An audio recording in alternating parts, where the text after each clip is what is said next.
পৃথিবীর এই বুকে আমি যদি সকালবেলা ডাউল আর আলু ভর্তা দিয়েও খাবার খাই, আমার দুপুর কিন্তু চলে আসবে। আমি যদি গরুর মাংস দিয়ে খাই, তাহলেও আমার দুপুর আসবে। ভালো খাই অথবা মন্দ খাই, সময় কিন্তু আমার চলে যাবে। যদি আমার এই খাবারটা হালাল পন্থায় উপার্জিত সম্পদ দ্বারা হয়, তাহলে এই খাবার দ্বারা কালকে কিয়ামতের ময়দানে আমি অনেক বেশি উপকৃত হব। এই হালাল খাবার খেয়ে এসে যদি সেটা ডাউলও হয়, দুইটা পরোটাও হয়, আলু ভর্তাও হয়, সব থেকে লো কোয়ালিটির খাবারও যদি হয়, সেই খাবার দিয়ে যদি আমি উদারমুক্তি করে এসে ইবাদতে শামিল হই, ওই ইবাদত আল্লাহ রাব্বুল আলামিনের কাছে অনেক বেশি ইফেক্টিভ হয় এবং কার্যকারী রূপ নেয়। আর যদি আমি হারাম পন্থায় উপার্জিত সম্পদ দিয়ে কি করি, অনেক ভালো ভালো খাবার খেয়ে আসি, ওই খাবার দ্বারা খাওয়া ইবাদতে এসে দাঁড়ানো, ওই ইবাদত আল্লাহর দরবারে পর্যন্ত পৌঁছায় না। সম্মানিত হাজিরিন, আমরা অনেকে মনে করি নামাজ না পড়া এরকম মারাত্মক গুনাহ। ومن سيئات أعمالنا من يهده الله فلا مضل له ومن يضلله فلا هادي له وأشهد أن لا إله إلا الله وحده لا شريك له ونشهد أن سيدنا وسندنا وحبيبنا وحبيب طبيبنا وطبيب مولانا محمدا عبده ورسوله الذي أرسله بالحق بشيرا ونذيرا وداعيا إلى الله بإذنه وسراجا منيرا فقد قال الله تبارك وتعالى في كلامه المجيد والفرقانه الحميد أعوذ بالله من الشيطان الرجيم بسم الله الرحمن الرحيم إن الذين يأكلون أموال اليتامى ظلما إنما يأكلون في بطونهم نارا وسيصلون سعيرا وقال رسول الله صلى الله عليه وسلم ألا من ظلم معاهدا أو انتقصه أو كلفه فوق طاقته أو أخذ منه شيئا بغير طيب نفس فأنا حاجزه يوم القيامة أو كما قال رسول الله صلى الله عليه وسلم وقال الله سبحانه وتعالى في شان رسول الله صلى الله عليه وسلم يا أيها الذين آمنوا صلوا عليه وسلموا تسليما সকল দিন থেকে দরুদ ইব্রাহিম করি আল্লাহুম্মা সাল্লি আলা মুহাম্মাদিন ওয়া আলা আলি মুহাম্মাদ কামা সাল্লাইতা আলা ইব্রাহিম ওয়া আলা আলি ইব্রাহিম ইন্নাকা হামিদুম মাজিদ আল্লাহুম্মা বারিক আলা মুহাম্মাদিন ওয়া আলা আলি মুহাম্মাদ কামা বারাকতা আলা ইব্রাহিম ওয়া আলা আলি ইব্রাহিম ইন্নাকা হামিদুম মাজিদ بلغ العلا بكماله كشف الدجى بجماله حسنت جميع خصاله صلوا عليه وآله মহান আল্লাহ রাব্বুল আলামিনের দরবারে লক্ষ কোটি শুকরিয়া সুজুদ পেশ করছি যে এই মহান মুনিব আমাদের সকলকে দুনিয়ার সমস্ত জরুরত থেকে পারে করে তেনার মহান হুকুম পালনের উদ্দেশ্যে পৃথিবীর বুকে সর্বোৎকৃষ্ট জায়গা তিনার ঘর মসজিদে এসে বসার তৌফিক দিয়েছে। এজন্য সেই মহান মুনিবের দরবারে শুকরিয়া জ্ঞাপন করছি। সকলে বলছি আলহামদুলিল্লাহ। সম্মানিত হাজিরিন, আমরা গত জুমায় আলোচনা করছিলাম হালাল এবং হারাম এই উপার্জনের ব্যাপারে গুরুত্ব, হালাল উপার্জনের গুরুত্ব, হারাম উপার্জনের উপরে কি কর্তব্য, কি কি শাস্তি কি ভয়াবহতা রয়েছে এই সম্পর্কে আমরা আলোচনা করছিলাম। অসমাপ্ত যে আলোচনা আজকে ইনশাআল্লাহ আমরা সেই বিষয়ের উপরে আলোচনা শেষ করব।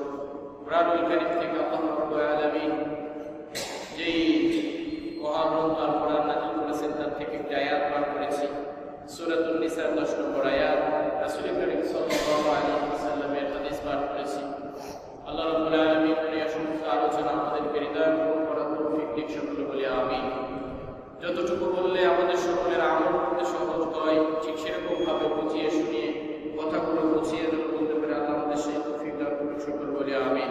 প্রিয় হাজিরিন, কোরআনুল কারীমে যে আয়াত তেলাওয়াত করেছি মুখ্য বিষয় হচ্ছে যে হালাল উপার্জন এবং হারামের বর্জন। আল্লাহ রাব্বুল আলামিন কি বলেছেন? ইন্নাল্লাযীনা ইয়াকুলুনা আমওয়ালাল ইয়াতামা, নিশ্চয়ই যারা ভক্ষণ করে এতিমদের সম্পদ যুলমান অত্যাচারী জালেম জুলুম করে জোরপূর্বক যারা এতিমের সম্পদ ভক্ষণ করে, ইন্নামা ইয়াকুলুনা ফি বুতুনিহিম, নিশ্চয়ই তারা কেমন যেন তাদের পেটকে উদরকে ভর্তি করলো নারন তথা আগুন দ্বারা, ওয়াসায়াসলাউনা সাঈরা, এবং তার অচিরেই জ্বলন্ত আগুনে প্রজ্বলিত হবে বলে নাউযুবিল্লাহ। সম্মানিত উপস্থিতি, আল্লাহ রাব্বুল আলামিন এখানে বলছেন যারা এতিমের সম্পদ কি করে ভক্ষণ করে জুলুম করে অন্যায় করে। এখানে শুধু এতিমদের দ্বারা উদ্দেশ্য নয়, কোনো অন্যায় ভাবে যে কোনো সম্পদ সে যদি অন্যর হককে নাহক ভাবে গ্রহণ করে এবং সেটা দ্বারা সে উদারমুক্তি করে, তো সে কেমন কোনো সম্পদ অর্থ টাকা পয়সা অবৈধ পন্থায় উপার্জন করে ভালো খাবার খেয়ে যে সে একটা স্বস্তি পেল, আসলে সেই স্বস্তিদায়ক খাবার খায়নি, সে কেমন যেন আগুন দ্বারা অগ্নি দ্বারা তার উদরকে ভর্তি করেছে। আল্লাহ রাব্বুল আলামিন আরো স্পষ্ট করেছেন ওয়াসায়াসলাউনা সাঈরা, আসলে তারা যে আগুন খেয়েছে ব্যাপারটা এমন নয়, তাদের এই খাবারের কারণে তারা অচিরেই জাহান্নামের আগুনের ভিতরে প্রজ্বলিত হবে, জাহান্নামের ভিতরে যাবে। সম্মানিত হাজির, পৃথিবীর এই বুকে আমি যদি সকালবেলা ডাউল আর আলু ভর্তা দিয়েও খাবার খাই আমার দুপুর কিন্তু চলে আসবে। আমি যদি গরুর মাংস দিয়ে খাই তাহলেও আমার দুপুর আসবে। ভালো খাই অথবা মন্দ খাই সময় কিন্তু আমার চলে যাবে। যদি আমার এই খাবারটা হালাল পন্থায় উপার্জিত সম্পদ দ্বারা হয় তাহলে এই খাবার দ্বারা কালকে আমাদের ময়দানে আমরা বেশ উপকৃত হব। এই হালাল খাবার খেয়ে এসে যদি সেটা ডাউলও হয়, দুইটা পরোটাও হয়, আলু ভর্তাও হয়, সব থেকে লো কোয়ালিটির খাবারও যদি হয়, সেই খাবার দিয়ে যদি আমি উদারমুক্তি করে এসে ইবাদতে শামিল হই, ওই ইবাদত আল্লাহ রাব্বুল আলামিনের কাছে অনেক বেশি ইফেক্টিভ হয় এবং কার্যকারী রূপ নেয়। আর যদি আমি হারাম পন্থায় উপার্জিত সম্পদ দিয়ে কি করি, অনেক ভালো ভালো খাবার খেয়ে আসি, ওই খাবার দ্বারা খাওয়া ইবাদতে এসে দাঁড়ানো, ওই ইবাদত আল্লাহর দরবারে পর্যন্ত পৌঁছায় না। সম্মানিত হাজিরিন, আমরা অনেকে মনে করি নামাজ না পড়া এটা খুব মারাত্মক গুনাহ, হজ না করা এটা মারাত্মক গুনাহ, যাকাত না দেওয়া এটা মারাত্মক গুনাহ, কিন্তু হারাম পন্থায় উপার্জন করা এটাকে আমরা খুব একটা মামুলি ব্যাপার মনে করি।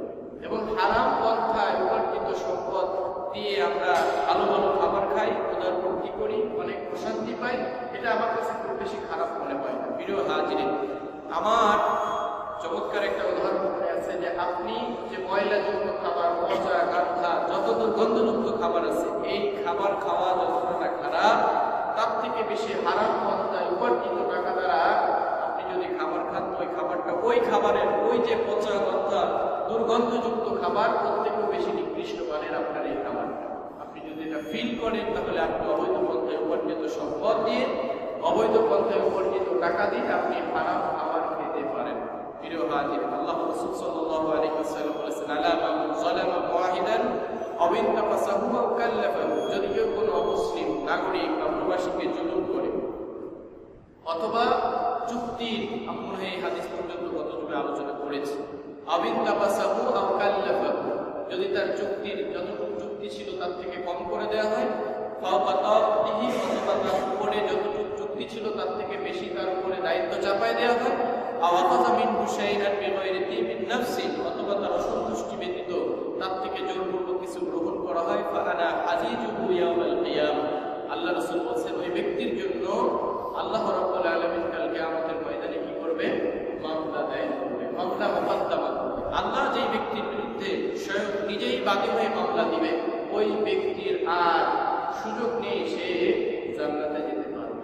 প্রিয় হাজির, পৃথিবীর এই সামান্য সিস্টেম যদি চেঞ্জ হয়ে যায়, একজন আরেকজনের কত বড় শত্রু হয়, মামলা ঠুকে দেয়, সে দেশ থেকে বিতাড়িত হয়, দেশের পর্যন্ত আসতে পারে না। আর আল্লাহ রাব্বুল আলামিন আহকামুল হাকিমিন, এই যে শান্তবক আসমান জমিন, দুই চোখে যা কিছু দেখছি আর দেখছি না, এই সব কিছু সিস্টেমেটিক্যালি একজন স্রষ্টা আল্লাহ রাব্বুল আলামিন, সেই স্রষ্টা যদি কোনো সৃষ্টির ব্যাপারে মুকদ্দমা দায়ের করে, তাহলে এই সৃষ্টির আর কোনো যাওয়ার জায়গা থাকবে না। প্রিয় হাজির, এই জন্য আমরা সতর্ক থাকবো। আমার অধীনস্থ যে আছে, অধ্যস্থ থেকে অধ্যস্থ, যত ছোট থেকে ছোটই হোক না কেন, একদিনের জন্য আমি যদি কোনো ব্যক্তিকে জোর নিই, টাকায় তাকে আমি চুক্তি করি যে আমার এই কাজটা করে দেবো, তাহলে তার সঙ্গে যথাযথ সঠিক ব্যবহার আমি তার সঙ্গে করবো। যতটুকু তাকে দিতে বলেছি অতটুকু টাকা আমি তাকে দিব, যতটুকু কাজের জন্য আমি তাকে চুক্তি করেছি অতটুকু কাজই আমি তাকে দিয়ে করাবো। এর বাইরে যদি অতিরিক্ত নিই তাহলে তার উপরে জুলুম করা হবে। প্রিয় হাজিরে, কোরআন ও হাদিসে বিশেষভাবে নিষিদ্ধ অবৈধ লেনদেনের মধ্যে অন্যতম হলো ওজনে বা মাপে কম দেওয়া।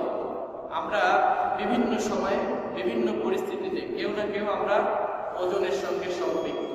কেউ আমরা কিনতে গেলে যখন আমি ক্রয় করছি, আবার আমি কিছু বিক্রি করতে গেলে তখন আমি কি করছি, ওজন দিচ্ছি। ওজন এবং পরিমাপ, এই দুইটা জিনিসের সঙ্গে আমরা সবাই সম্পৃক্ত। আপনি 1 কেজি চাউলের জায়গায় 900 গ্রাম চাউল বিক্রি করে দিয়ে একজন মানুষকে ঠকাই দিতে পারেন, কিন্তু আল্লাহ রাব্বুল আলামিন এই যে ওজন এবং পরিমাপের ব্যাপারে অনেক বেশি হুঁশিয়ারি দিয়েছেন এবং গুরুত্বপূর্ণভাবে এটার সম্পর্কে আলোকপাত করেছেন। আল্লাহ সুবহানাহু ওয়া তাআলা সূরাতুল মুতাফফিফিনের ভিতর তুলে ধরেছেন, ওয়াইলুল লিল মুতাফফিফিন, ধ্বংস ওই সমস্ত ব্যক্তিদের জন্য যারা তাসফিক তথা ওজনে পরিমাপে কম দেয়। ওয়াইল মানে ধ্বংস। আল্লাহ রাব্বুল আলামিন নিজেই বলতেছেন, যারা ওজনের ক্ষেত্রে পরিমাপের ক্ষেত্রে কারচুপি করে, কম দেওয়ার চেষ্টা করে, সেই সমস্ত ব্যক্তিদের জন্য অবশ্যই অবশ্যই ধ্বংস। অন্যান্য মুফাসসিরিন ইকরাম বলেছেন, ওয়াইল নামক যে দোজখ রয়েছে, সেই দোজখের ভিতর যারা ওজনের পরিমাপে কম দেয়, কারচুপি করে, সেই সমস্ত ব্যক্তিরা এই ওয়াইল নামক দোজখের ভিতরে যাবে। ওরা কোরআনুল কারীমের ভিতরে এই ওয়াইল দিয়ে 2টা শব্দ দিয়ে সূরার ভিতরে এসেছে, ওয়াইলুল লিল মুতাফফিফিন, আরেকটা সূরার ভিতরে এসেছে হুমাযা, ওয়াইলুল লিকুল্লি হুমাযাতিল লুমাযা। ধ্বংস ওই সমস্ত ব্যক্তিদের জন্য যারা সামনে এবং পশ্চাতে মানুষের নিন্দা, পরনিন্দা, গীবত চর্চা করে। প্রিয় হাজিরিন, এটা থেকে বোঝা যায় যে ওজনে এবং পরিমাপে কম দিয়ে আপনি যে মানুষকে 1 মণ দুধ অথবা 1 মণ চাউল দেওয়ার ক্ষেত্রে আপনি 1 কেজি কম দিয়ে মনে করতেছেন আমি অনেকগুলো জিতে গিয়েছি, আমি লাভ করে ফেলেছি, এই যে লভ্যাংশ, আপনি যতটুকু ঠকিয়েছেন, যতটুকু মানুষের সঙ্গে প্রতারণার মাধ্যমে আপনি যে টাকাটা অর্জন করেছেন, এই টাকাটা আপনার জন্য হারাম এবং এটা অবৈধ, আর এটা আপনার জন্য বৈধ নয়। আল্লাহ রাব্বুল আলামিন এই জন্য বলেছেন, ওয়াইলুল লিল মুতাফফিফিন আল্লাযীনা ইযা কানু আলান নাসি ইস্তাগফুন, এবং তারা যখন যারা ওজনের পরিমাপে কম দেয়, তারা অন্যদের থেকে যখন মেপে নেয় তখন সে পরিপূর্ণভাবে দেয়, এবং যারা তখন অন্যদের কাছে সেটা বিক্রি করে তখন সেটাকে কম করে দেয়। প্রিয় হাজির, আল্লাহ রাব্বুল আলামিন সূরাতুর রহমানের 9 নম্বর আয়াতের ভিতরে বলেছেন, ওয়াকিমুল ওয়াজনা বিল কিসতি ওয়া লা তুফসিরুল মিজান। আল্লাহ অর্ডার করেছেন, নির্দেশ দিয়েছেন, ওয়াকিমুল ওয়াজনা বিল কিসতি, তোমরা ওজনে পরিমাপে ন্যায় নিষ্ঠতা, সঠিক পরিমাপ দাও এবং এটাকে কায়েম করো। ওয়া লা তুফসিরুল মিজান, এবং মাপের ক্ষেত্রে তোমরা কখনো ছলচাতুরি করো না। এখানে 2 নম্বরই সুযোগ গ্রহণ করো না। আল্লাহ রাব্বুল আলামিন ঠিক অনুরূপভাবে সূরাতুল ইসরার 35 নম্বর আয়াতের ভিতরে বলেছেন, ওয়া আউফুল কাইলা ইযা কিলতুম ওয়াজিনু বিল কিসতাসিল মুস্তাকিম। আল্লাহ বলতেছেন, ওয়া আউফুল কাইলা ইযা কিলতুম, যখন তুমি পরিমাপ করো তখন সেটাকে পরিপূর্ণভাবে যথাযথ পন্থায় পরিমাপ করো। 1 লিটার তেল দেওয়ার ক্ষেত্রে অনেক সময় পাম্পে ডিজিটাল ভাবে যে যখন তেল নেওয়া হয়, পয়েন্ট 1 পয়েন্ট বা 2 পয়েন্ট বা 3 পয়েন্ট কম দিয়ে দেয়। এই যে এত মানুষের সঙ্গে যে তার লেনদেন হচ্ছে পৃথিবীতে, একটা পাম্পের মালিক যদি এরকম ভাবে অন্যায় করে 1 পয়েন্ট 2 পয়েন্ট প্রত্যেক ব্যক্তিকে তেল কম দেয়, তাহলে প্রতিদিন যত মানুষ ওই ব্যক্তির সঙ্গে লেনদেন করে তেল ক্রয় করে, তো ওই ব্যক্তির এই প্রত্যেকটা সম্পদ অবৈধ হয়, এবং কাল কিয়ামতের ময়দানে প্রত্যেকটা পয়েন্ট ওই প্রত্যেকটা ব্যক্তিকে ওই ব্যক্তির বোঝাই দিতে হবে। ভয়াবহ এবং কত কঠিন হতে পারে যে এই ব্যক্তি এরকম ভাবে যখন মানুষকে ঠকাচ্ছে, তো এই মানুষগুলোকে আপনি যদি কোনো এক সময় আপনার হুঁশ আসে যে না, এটা আসলে অন্যায় হয়েছে, তাহলে এই বান্দার খেসারত কি কোনোভাবে দেওয়া সম্ভব? এত মানুষ চলতে ফিরতে উঠতে বসতে মুআমালাত পয়সা জীবনের শুরু থেকে শেষ পর্যন্ত একটা মানুষের লেনদেন কত মানুষের সঙ্গে হয়। যদি আপনার সঠিক জ্ঞান ফিরে আসে তাহলে ওই ব্যক্তিগুলোকে কিন্তু খুঁজে পাওয়া সম্ভব না, মন থেকে চাইলেও ওই ব্যক্তিদেরকে আর পাওয়া সম্ভব নয়। আর আল্লাহ রাব্বুল আলামিনের নীতি হচ্ছে আপনি আল্লাহর ইবাদত করবেন না, কোনো সমস্যা নেই, আল্লাহ চাইলে আপনাকে সেটা মাফ করে দিতে পারে। আপনার হজ ফরজ হয়েছে, আপনি হজ করবেন না, আল্লাহ চাইলে সেটা মাফ করতে পারে। কিন্তু কোনো বান্দার হক, সেটা ন্যূনতম ছোট থেকে ছোট আত্মা থেকে আত্মাও যদি হয়, বান্দার হককে যদি আপনি মেরে দিয়েছেন, খর্ব করেছেন, তো ওই বান্দা যতক্ষণ না পর্যন্ত আপনাকে ক্ষমা করছেন ততক্ষণ পর্যন্ত আল্লাহ রাব্বুল আলামিন আপনাকে ক্ষমা করবেন না, বলে নাউযুবিল্লাহ। সুতরাং ওজন এবং পরিমাপের ক্ষেত্রে আমরা সবাই খুবই সতর্ক থাকবো। ওজনের ক্ষেত্রে, পরিমাপের ক্ষেত্রে আমরা যথাযথ দেওয়ার চেষ্টা করব এবং অন্যর থেকে ঝলসা তৈরি করে আমরা বেশি নেওয়ার চেষ্টা করবো না। হ্যাঁ, সমাজের ভিতরে যেটা অনেক টেন্ডেন্সি হয়ে গেছে, মানুষ কিনতে গেলে তাকে পচা নষ্ট জিনিসগুলো তার ওজনের সঙ্গে ভিন্নভাবে প্যাকেটের ভিতরে ঢুকাই দেওয়া হয়। এটা অনেক বড় জঘন্যতম অবস্থা। রাসূল কারীম সাল্লাল্লাহু আলাইহি ওয়াসাল্লাম বলেছেন, ওয়ালাম ইয়ানকুসুল মিকালা ওয়াল মিজানা ইল্লা উখিযু বিস-সিনিনা ওয়া শিদ্দাতিল মুআনাতি ওয়া যাওরিস সুলতানি আলাইহি। রাসূল কারীম সাল্লাল্লাহু আলাইহি ওয়াসাল্লাম বলেছেন, যখন সমাজের মানুষেরা এই ওজনে সলসতুরি করে, তখন তাদের উপরে কিছু আযাব গজব আল্লাহ রাব্বুল আলামিনের পক্ষ থেকে পথ চাপায় দেওয়া হয়। ইবনে মাজাহ 4019 নম্বর হাদিসের ভিতরে আল্লাহ রাসূল বলেছেন, ওয়ালাম ইয়ানকুসুল মিকালা, যখন কোন সম্প্রদায়ের মানুষেরা মাপে বা ওজনে কম বা ভেজাল দিতে থাকে, ইল্লা উখিযু বিস-সিনিনা, তখন তারা দুর্ভিক্ষের সম্মুখীন হয়, তারা অভাবের মুখ থেকে তাদের ভিতরে দুর্ভিক্ষ শুরু হয়ে যায়। ওয়াশিদ্দাতিল মাওয়ারিতি, জীবনযাত্রায় কাঠিন্য দেখা দেয় এবং তাদের যে শাসক রয়েছে, শাসকের পক্ষ থেকে, ক্ষমতাসীনদের পক্ষ থেকে, প্রশাসকের পক্ষ থেকে তাদের উপরে জুলুম শুরু হয়ে যায়। ওয়া যাওরিস সুলতানি আলাইহি, তাদের উপর অত্যাচারের শিকার হয়, তারা অত্যাচারিত হয়। প্রিয় হাজির, আজকে যদি আমাদের সমাজের বাস্তবতা দেখা হয়, আসলে যে সরকার প্রধান বা রাষ্ট্রপ্রধানরা মানুষের উপরে জুলুম কেন করতেছে? বিমা কাসাবাত আইদিন নাস, আল্লাহ রাব্বুল আলামিন কোরআনুল কারীমের আয়াতের ভিতরে বলেছেন, মানুষ যা কিছু আজকে তারা সম্মুখীন হয়েছে, এগুলো সব জহরাল ফাসাদু ফিল বাররি ওয়াল বাহরি বিমা কাসাবাত আইদিন নাস, জলে, স্থলে, সমুদ্রে, জমিনের উপরে আজকে যে বিপর্যয় দেখা যাচ্ছে, এগুলো সব মানুষের হাতের কামাই। মানুষ যদি আজকে সঠিক কাজ করত, সঠিকভাবে তাদের জীবনযাপন পরিচালনা করত, তাহলে তাদের উপরে এই যে জুলুমের শিকার তারা হচ্ছে, তাহলে তাদের উপরে এইগুলো আসতো না। প্রিয় হাজিরিন, আল্লাহ রাসূল সাল্লাল্লাহু আলাইহি ওয়াসাল্লাম অবৈধ ইনকামের আরেকটা চমৎকার পয়েন্ট বলেছেন, সেগুলো হচ্ছে ধোঁকা দেওয়া, ফাঁকি দেওয়া, প্রবঞ্চনা করা, ভেজাল দেওয়া। আরবিতে এটাকে ঘৃষ্ণ বলা হয়। এর বিভিন্ন সিস্টেম আমাদের সমাজে পরিচালিত আছে, যে দেখা যাচ্ছে ইউনিলিভারের প্রোডাক্ট বয়ে দিচ্ছি, কিন্তু ভিতরে আসলে ইউনিলিভারের প্রোডাক্ট নয়। আমি বলতেছি এটা জাপান থেকে আমদানিকৃত, আসলে এটা জাপানের কোনো কি নয়, পার্টসপাতি নয়। আমি বলতেছি এটা ইন্ডিয়ান, কিন্তু দেখা যাচ্ছে এটা মেড ইন চায়না। এরকম সমাজের প্রত্যেকটা যন্ত্রাংশের ভিতরে, প্রত্যেকটা ক্রয় বিক্রয়ের সাথে আজকে মানুষ এটা একেবারে নর্মালি হয়ে গেছে, যে আমি জাপান কই ইন্ডিয়া দিয়ে দিচ্ছি, ইন্ডিয়া কই চায়না দিয়ে দিচ্ছি, চায়না কই বাংলাদেশে দিয়ে দিচ্ছি। প্রত্যেকটা সেক্টরে এরকম ভাবে অবরোধ এই ভেজাল এবং প্রতারণা ঢুকে গিয়েছে। আল্লাহ রাসূল সাল্লাল্লাহু আলাইহি ওয়াসাল্লাম বলেছেন, মান ওয়াশানা ফালাইসা মিন্না, যে ব্যক্তি আমাদেরকে ফাঁকি বা ধোঁকা দিবে, আমাদের সাথে তাদের কোনো সম্পর্ক নেই। মান ওয়াশানা ফালাইসা মিন্না, কথা থেকে শুরু করে কাজ থেকে শুরু করে মামলা, মোকদ্দমা, কোর্ট কাছারি, এমন কোন সেক্টর নেই যে মানুষকে আজকে ধোঁকা দেওয়া হয় না। এবং এই ধোঁকাটাকে মানুষ অনেক বেশি চালাকি মনে করে। আজকে যেটাকে চালাকি মনে করা হচ্ছে, কালকে আমাদের ময়দানে এই চালাকির কারণে ওই ব্যক্তি চরম আকারে ধরা খেয়ে যাবে। রাসূল নিজেই বলেছেন, মান ওয়াশানা ফালাইসা মিন্না। মুসলিম শরীফের প্রথম খণ্ডের 99তম হাদিসের ভিতরে আল্লাহ রাসূল বলেছেন, মান ওয়াশানা ফালাইসা মিন্না, যে ব্যক্তি প্রতারণা করে, ভেজাল দেয়, প্রবঞ্চনা করে, সেই ব্যক্তি আমার দলভুক্ত হতে পারে। কোরআন ও হাদিসে নিষিদ্ধ একটি বিষয় হলো গুলুল। আল্লাহ রাব্বুল আলামিন বলেছেন, ওমা কানা লিনাবিয়্যিন আইয়াগুল্লা ওয়া মান ইয়াগুল ইয়াতি বিমা বাল্লা ইয়াওমাল কিয়ামাতি সুম্মা তুওয়াফা কুল্লু নাফসিন মা কাসাবাত ওয়া হুম লা ইউজলামুন। গুলুল কত সকল প্রকারের অবৈধ উপার্জনকেই গুলুল বলা হয়। অবৈধভাবে অনেক গাড়ি টাকা আপনি ইনকাম করতেছেন, আবার কিছু সময় পরে, সময়ের ব্যবধানে আপনি এটা আল্লাহর রাস্তায় দান করে নিজেকে খুব বেশি প্রশান্তিময় একটা জীবন মনে করতেছেন, যে টাকা দান করছি, আয় করেছি অবৈধ পন্থা, এটা তো দান করে দিচ্ছি, সেম হয়ে গেল। যেরকম ভাবে আমাদের দেশের সরকার অনেক অন্যায় অপরাধ করে আবার 560টা মডেল মসজিদও তৈরি করে। মনে করো অপরাধ যা করেছে 560টা মসজিদ তো আল্লাহর ঘর তৈরি করেছে, এটা সেম ব্যালেন্স হয়ে যাবে।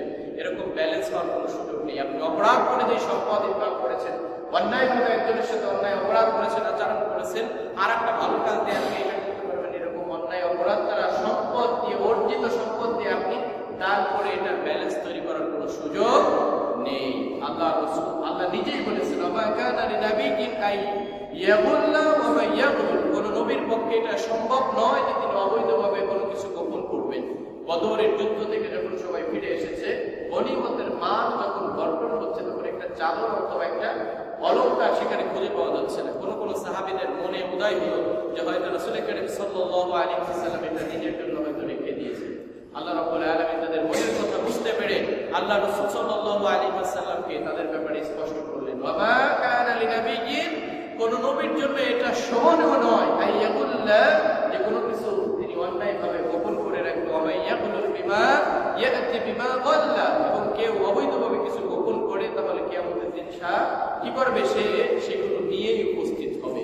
বিমা গাল্লা ইয়াউমাল কিয়ামাতি সুম্মা তুওয়াফা কুল্লু নাফসিন মা কাসাবাত ওয়া হুম লা ইউজলামুন। তো প্রত্যেকের যা যা অর্জন করেছে তা পূর্ণ মাত্রায় সেখানে দিয়ে দেওয়া হবে। প্রিয় হাজির, বৈধ পন্থায় যত কষ্টই হোক না কেন, যত আমাদের আহারের কষ্ট হোক, চলাফেরার কষ্ট হোক, চিকিৎসার কষ্ট হোক না কেন, অবৈধ পন্থায় কোনো সম্পদ আমি অর্জন করতে পারি না। এজ এ মুসলিম হিসাবে, এজ এ মুমিন হিসাবে যথাযথ সব সময় আমাদের হালাল পন্থায় উপার্জন করতে হবে। সুদ, ঘুষ, প্রবঞ্চনা, অবজনে কম দেওয়া, এগুলো থেকে আমাদের প্রত্যেকের বিরত থাকতে হবে। আল্লাহ রাব্বুল আলামিন আমাদের সকলকে তৌফিক দান করুন, সকলে বলে আমিন।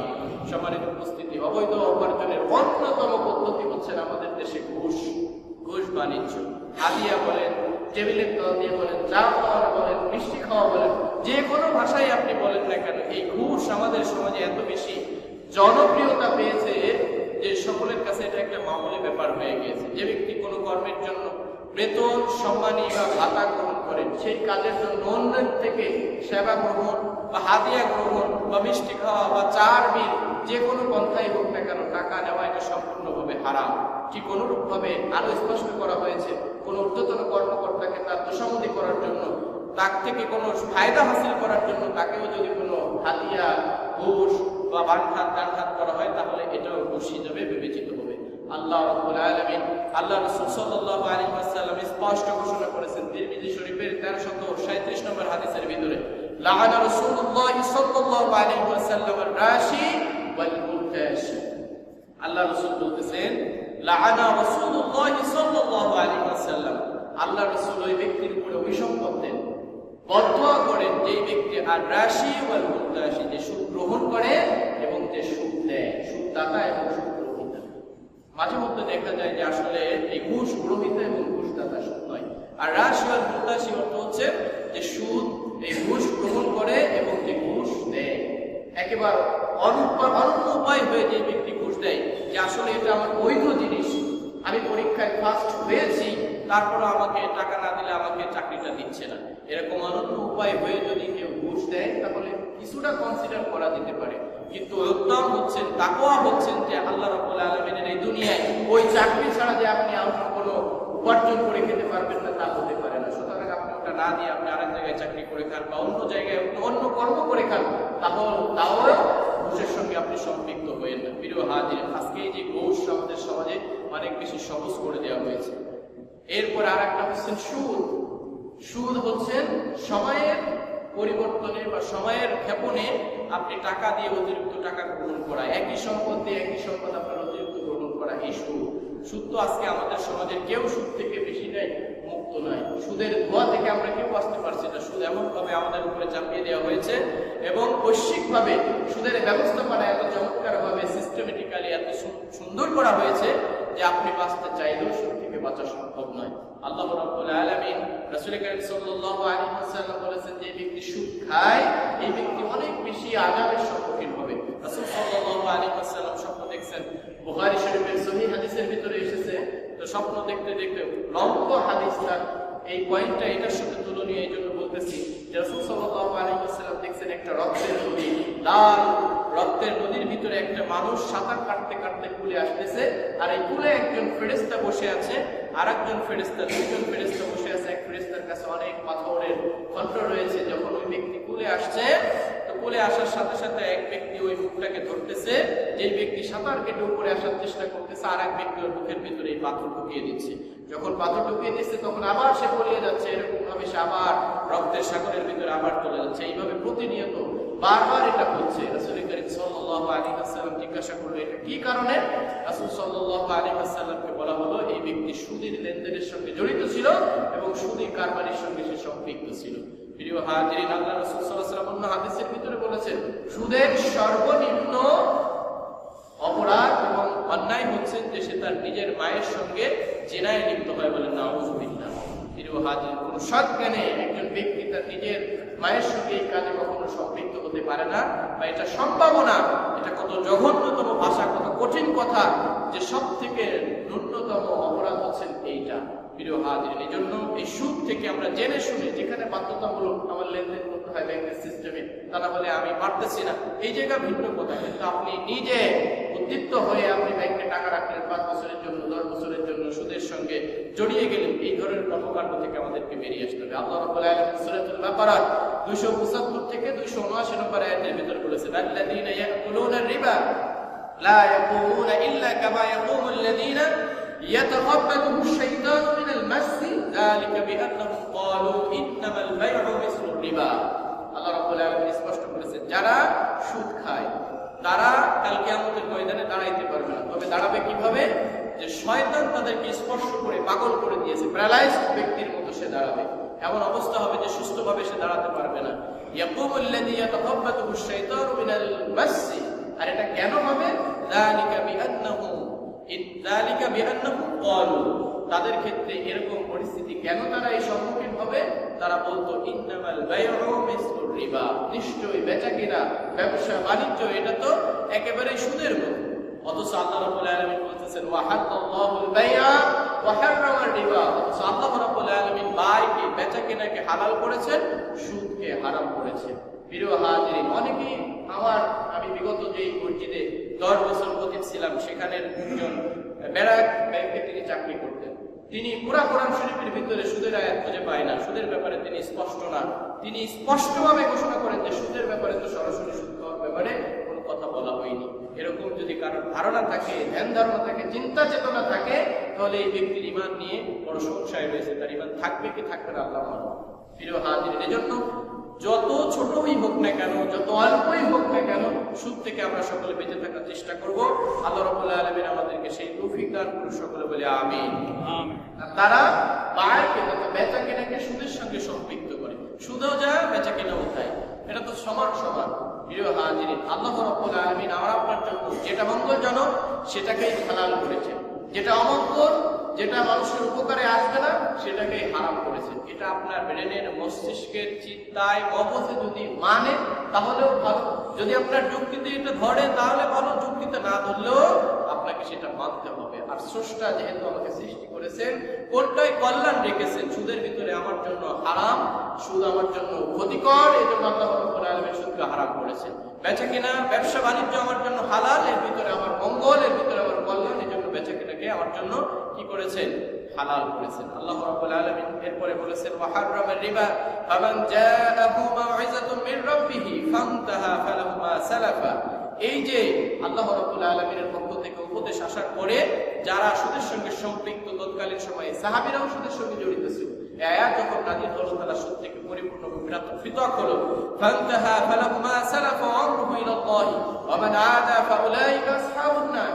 এই আয়াত, এই ঘোষণা আসার পরেও যারা আবার সুদের সঙ্গে আবার জড়িয়ে যাবে, ফাউলাইকা আসহাবুন নার, তারা হচ্ছেন জাহান্নামের অধিবাসী। হুম ফিহা খালিদুন, তারা চিরদিন সেই জাহান্নামের ভিতরে থাকবে। জাহান্নামের আগুন বড় ভয়াবহ। পৃথিবীর আগুনের ভিতরে হাত দিলে 1 মিনিট ভিতরে রাখা যায় না, পুড়ে যায়, ঝলসে যায়। আর কাল কিয়ামতের ময়দানে জাহান্নামের আগুন শত শত বছর, হাজার হাজার বছর জাল দিয়ে, এটাকে তাপ দিয়ে আরো বেশি কি করা হবে? তাপ বৃদ্ধি করা হবে। প্রিয় হাজির, সেই জাহান্নামের আগুনের ভিতরে জ্বলা অনেক বেশি কঠিন হবে।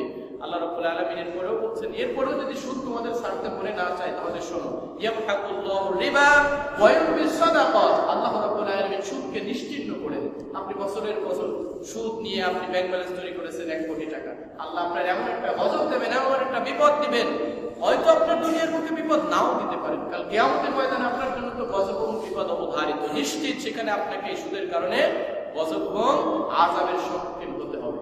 কিন্তু আপনার পৃথিবীর বুকেও দেখা যায় অনেক সুদী মহাজনী অনেক সুদ খেয়েছেন, কিন্তু কিছুদিন পরে দেখা যাচ্ছে এমন এক বিপদের সম্মুখীন হয় যে তার পুরা সম্পদ টাকা পয়সা সব ওখানেই শেষ হয়ে যায়। এজন্য আল্লাহ রাব্বুল আলামিন বলেছেন, ইয়ামহাকুল্লাহু রিবা ওয়া ইউরবিস সাদাকাত। আল্লাহ সুদকে নিশ্চিহ্ন করে দেন এবং সাদকাকে বৃদ্ধি করে দেন। আল্লাহু ইউহিব্বু কুল্লা কাফফারিন আসিম। ইয়া আইয়ুহাল্লাযীনা আমানু ইত্তাকুল্লাহ ওয়া যারু মা বাকিয়া মিনার রিবা। আল্লাহ রাসূল সাল্লাল্লাহু আলাইহি ওয়াসাল্লাম যখন এই আয়াত তেলাওয়াত করলেন এবং তিনি ঘোষণা করলেন, আমি সর্বপ্রথম এই সুদের এই আয়াত থেকে ইবনে আব্বাস রাদিয়াল্লাহু তাআলা আনহু যে সুদ রয়েছে সেটাকে মওকুফ করে দিলাম। আল্লাহ রাব্বুল আলামিনের আয়াত আল্লাহ রাসূল সাল্লাল্লাহু আলাইহি ওয়াসাল্লাম যখন তেলাওয়াত করলেন তখন সমস্ত সাহাবীরা তাদের পূর্ববর্তী যত সুদের লেনদেন ছিল ওখানেই কাট করে দিলেন। প্রিয় হাজির, আজকে যদি আমরা সেই লেভেলে ওই স্তরের ঈমান আনতে পারি তাহলে এই আলোচনা শোনার পরে, এই কথাগুলো মনে নেওয়ার পরে আমরা কেউ সুদের সঙ্গে সম্পৃক্ত থাকতে পারি না। আমাদের যদি কোনো ব্যাংক ব্যালেন্স থেকে থাকে, আমাদের যদি ফিক্সড ডিপোজিট করা থাকে, তাহলে আজকেই সেগুলো ভেঙে ফেলা উচিত। কেননা এই ফিক্সড ডিপোজিট দিয়ে আপনি যে এক্সট্রা টাকা ইনকাম করতেছেন এটা অবশ্যই সুদ। আপনি এটাকে ব্যবসার সঙ্গে জড়ান, অথবা আপনি জমি কিনে রাখেন যেটা বৈধ পন্থায় আছে, সেইগুলোর সঙ্গে আপনি সম্পৃক্ত হন। কখনোই সুদের সঙ্গে সম্পৃক্ত হওয়া যাবে না। সকলে রাজি আছে তো ইনশাআল্লাহ? আমাদেরকে সুদে ব্যাংক মনে হয়, আমার মনে হয় আপনাদের কারণ নেই। যদি থেকে থাকে, আল্লাহ রাব্বুল আলামিনের আয়াত শোনার পরে, এই হুকুম, এই ঘোষণা শোনার পরে প্রত্যেকে আমরা সুদের থেকে বিরত থাকবো। যদি আমরা কেউ টেবিলের তল দিয়ে কোনো কারবারি করে থাকি, সেখান থেকে মাপ চাবো। যদি মনে থাকে তার ঘুষটাকে আমি ফেরাই দেওয়ার চেষ্টা করবো। প্রিয় হাজির, এই সমস্ত অবৈধ পন্থা থেকে আমরা ফিরে আসার চেষ্টা করব। রাসূল কারীম সাল্লাল্লাহু আলাইহি ওয়াসাল্লাম বলেছেন, মুসলিম শরীফের 2236 নম্বর হাদিস, আইয়ুহান নাস ইন্নাল্লাহা তাইয়্যিবুন। হে মানব সম্প্রদায়, তোমরা শোনো, নিশ্চয় আল্লাহ রাব্বুল আলামিন হচ্ছেন পবিত্র, লা ইয়াকবালু ইল্লা তাইয়্যিবান। আল্লাহ রাব্বুল আলামিন বৈধ এবং পবিত্র ছাড়া অন্য কিছু গ্রহণ করেন না। ওয়া ইন্নাল্লাহা আমারাল মুমিনিনা বিমা আমারা বিহিল মুরসালিন। আর আল্লাহ রাব্বুল আলামিন ওই সমস্ত নির্দেশ মুমিনদেরকে দিয়ে থাকেন যে সমস্ত নির্দেশ তিনি রাসূলদের উপরে দিয়ে থাকেন। সুম্মা যাকারা রাজুল ইউতিলুস সাফরা। এরপরে রাসূল সাল্লাল্লাহু আলাইহি ওয়াসাল্লাম এক ব্যক্তির ঘটনা তুলে ধরলেন। তিনি বললেন, আর রাজুলু ইউতিলুস সাফরা, যে এক ব্যক্তি অনেক দূর মুসাফির অবস্থায় সফর করে এসেছে। সে যদি বাংলাদেশ থেকে সফর করে মক্কায়ও যায়, হজের উদ্দেশ্যেও যায়, এটাও ধরা যেতে পারে। আশার সুআবারু, যে তার চুল শুষ্ক হয়ে গিয়েছে। অনেক দূর সফর করলে মানুষের চেহারাটা শুকিয়ে যায়, চুলের উপরে একটা ময়লা ভাব চলে আসে। আল্লাহ রাসূল সেটা বলতেছেন। এবং সেই মুসাফির অবস্থায়, হাদিসের ভিতরে এসেছে, মুসাফির অবস্থায় যদি কেউ দোয়া করে তাহলে তার দোয়া কবুল করা হয়। এজন্য সেটাই বর্ণনা দিচ্ছেন যে অনেক দূর সফর করেছে, তার চুল শুষ্ক, তার চেহারায় জীর্ণ ভাব চলে এসেছে। এমন অবস্থায় সে যদি দোয়া করে, এরপরে সে দুই হাত তুলে আল্লাহ রাব্বুল আলামিনের কাছে দোয়া করে, ইয়া রাব্বি ইয়া রাব্বি, হায় আল্লাহ আমাকে মাফ করো, আমাকে মাফ করো। ওয়া মাতআমুহু হারাম, অথচ সেই ব্যক্তি খাবার খেয়েছে কি হারাম। ওয়া মাশরুবুহু হারামুন, এবং সে পান করেছে কি হারাম জিনিস। ওয়া মালবাসুহু হারামুন, এবং সে যে পোশাক পরিচ্ছদ গ্রহণ করেছে, পরিধান করেছে, সেটা তার অবৈধ উপার্জন থেকে, সম্পদ থেকে, টাকা থেকে ক্রয়কৃত পোশাক পরিচ্ছদ। ওয়া গুসিয়া বিহারাম, এবং সে হারামে উপার্জিত সম্পদ থেকে এগুলো সে খেয়েছে, পান করেছে, পোশাক পরিচ্ছদ গ্রহণ করেছে। ফাআন্না ইস্তাজাবু লিযালিকা, তাহলে তোমরা বলো কিভাবে আল্লাহ রাব্বুল আলামিনের এই যে মুসাফির অবস্থায় আল্লাহর দরবারে ইয়া রাব্বি ইয়া রাব্বি বলে হাত করেছে, এই ব্যক্তির দোয়া আল্লাহ রাব্বুল আলামিন কিভাবে সাড়া দেবে, কিভাবে কবুল করবে? সুতরাং এটা কবুল করা যেতে পারে না। প্রিয় হাজির, রাসূল সাল্লাল্লাহু আলাইহি ওয়াসাল্লাম ঠিক অনুরূপ ভাবে বুখারী আস-সহিহ আরেকটা হাদিসের ভিতরে বলেছেন, ওয়ালা ইয়াসাদু ইলাল্লাহি ইল্লা তাইয়্যিব, বৈধ জীবিকার ইবাদত ছাড়া কোনো প্রকার ইবাদত আল্লাহ রাব্বুল আলামিনের নিকটে উঠানো হয় না। কবুল করা তো আরো অনেক বেশি পরের ব্যাপার। সুতরাং আমাদের প্রত্যেকের 5 ওয়াক্ত নামাজ পড়ছি, রোজা রাখছি, হজ করছি, যাকাত দিচ্ছি, যাই করি না কেন সবার আগে আমাদের বৈধ উপার্জন হতে হবে। অবৈধ উপার্জন যা কিছু যদি করে থাকি সেগুলোকে আল্লাহর রাস্তায় ওই ব্যক্তির নামে দান করে দিতে হবে, কোন রকম সওয়াবের আশা ব্যতীত। তাহলে আল্লাহ চাইলে আমাকে আপনাকে মাফ করে দিতে পারেন। লা তুকবালু সালাতুন বিগাইরি তুহুরিন, আল্লাহ রাসূল বলেছেন কোন নামাজ কবুল করা হয় না পবিত্রতা ব্যতীত। ওয়ালা মিন গুলুলিন, এবং কোন সদকা কবুল করা হয় না যদি সেটা বৈধ উপার্জন থেকে করা না হয়। আমাদের দেশে তো অনেক সময় অনেক পীর, অনেক মুর্শিদ দেখা যায় যে অনেক টাকা, অনেক পয়সা ইনকাম করেছে, যখন ধরা পড়ে তখন বলে কি যে আমি এই টাকা তো আল্লাহর রাস্তায় ক্ষমা করে দিয়েছি, তাবলীগে যাই আমি এগুলো অনেকে দান করেছি, এগুলোর কোনো ভ্যালিডিটি নেই, এগুলোর কোনো বৈধতা নেই, এগুলো ভণ্ড সাধু। প্রিয় হাজিরিন, এজন্য রাসূল সাল্লাল্লাহু আলাইহি ওয়াসাল্লাম বলেছেন, মান ইয়াখুযু মালান বিহাক্কিহি ইউবারাক লাহু ফীহি ওয়া মান ইয়াখুযু মালান বিগাইরি হাক্কিহি। যে ব্যক্তি বৈধ পন্থায় ধন সম্পদ গ্রহণ করে তার সম্পদে বরকত দেওয়া হয়। মান ইয়াখুযু মালান বিহাক্কিহি ইউবারাক লাহু, যে ব্যক্তি বৈধ পন্থায় সম্পদ গ্রহণ করে তার সম্পদে বরকত দান করা হয়। ওয়া মান ইয়াখুযু মালান বিগাইরি হাক্কিহি, অবৈধ পন্থায় অন্যায়ভাবে বিভিন্ন সিস্টেমেটিক ভাবে যদি কোনো সম্পদ সে গ্রহণ করে তাহলে তার সম্পদে কি করা হয় না, কোনো ধরনের বরকত দেওয়া হয় না। ফামাসালুহু কামাসালিল্লাযী ইয়াকুলু ওয়া লা ইয়াশবাউ, সেই ব্যক্তির মতো যে কি খায় অথচ অতিরিক্ত হয় না, খেয়েছে পেট ভরে কিন্তু আসলে কি খাইলো কোনো মজা পায় না। প্রিয় হাজির, এজন্য আমাদের সকলের উচিত বৈধ পন্থায় সম্পদ উপার্জন করা এবং সেই সম্পদ দিয়ে খাবার খেয়ে জীবন পরিচালনা করে ইবাদত করা। তাহলে আমাদের ইবাদত ইফেক্টিভ হবে, আল্লাহ রাব্বুল আলামিনের দরবারে কবুল করা হবে। আল্লাহ রাসূল সাল্লাল্লাহু আলাইহি ওয়াসাল্লাম বলেছেন, মান জামাআ মালান হারামান সুম্মা তাসাদ্দাকা বিহি লাম ইয়াকুন লাহু ফীহি আজরান ওয়া কানা ইসরুহু আলাইহি। যে ব্যক্তি অবৈধভাবে সম্পদের পাহাড় গড়ে তোলে, সঞ্চয় করে, একটা ব্যক্তি যদি প্রতিদিন বিরিয়ানি খায়, প্রতি ওয়াক্তেও বিরিয়ানি খায়, সবথেকে বেস্ট লেভেলের খাবার খায় 1000, 3 বেলায় 3000, মাসে তার 90,000, সে যদি 100 বছর বাঁচে তাহলে 1 কোটি টাকা হলে যথেষ্ট। আমাদের দেশে এমন অনেক মানুষ আছে, এমন শিল্পপতি, এমন অনেক রাষ্ট্রপ্রধান, রাষ্ট্রপতি বা এমন অনেক এমপি, মন্ত্রী, মিনিস্টার, এমন অনেক ব্যক্তি আছে যারা সরকারের বিভিন্ন কর্মে পদস্থ কর্মী রয়েছে, যারা 1 কোটি কেন 1000 কোটি টাকা তারা লোপাট করেছে, তারপরেও তাদের কি হয় না, আত্মায় প্রশান্তি আসে না। একটা ব্যক্তির ভালো খাইতে, ভালো থাকতে সর্বোচ্চ সারা জীবনে 1 কোটি টাকা লাগে। তাদের যদি এই ইতিকালি জ্ঞান, নৈতিক শিক্ষা, আল্লাহ রাব্বুল আলামিনের ভয়, কাল কিয়ামতের ময়দানে যে সব কিছুর বিচার ফয়সালার সম্মুখীন হতে হবে, এই যথাযথ ভয় যদি তাদের ভিতরে থাকতো, এই সফটওয়্যার যদি তাদের মাথায় ইনস্টল থাকতো, তাহলে আজকে যে এত সম্পদের কারি খরচ, এত লোপাট হচ্ছে, এগুলো থেকে আমাদের দেশ বেঁচে যাবে। সম্মানিত হাজির, এজন্য আপনি যত সম্পদই করেন না কেন সেটা বৈধ পন্থায় হতে হবে। বৈধ পন্থায় যখন আপনি সম্পদ করবেন, ওই সম্পদ দিয়ে খাবার খাবেন, যা কিছু করবেন সেটা কাজে লাগবে, আল্লাহ রাব্বুল আলামিন কবুল করবে। আমাদের সকলকে আল্লাহ রাব্বুল আলামিন বৈধ পন্থায় ইনকাম করে আল্লাহ রাব্বুল আলামিন আমাদেরকে ইবাদত করার তৌফিক দিক, সকল বলে আমিন। অবৈধ পন্থায় উপার্জন থেকে আমাদের সবাইকে আল্লাহ রাব্বুল আলামিন বেঁচে থাকার তৌফিক দিক, সকল বলে আমিন।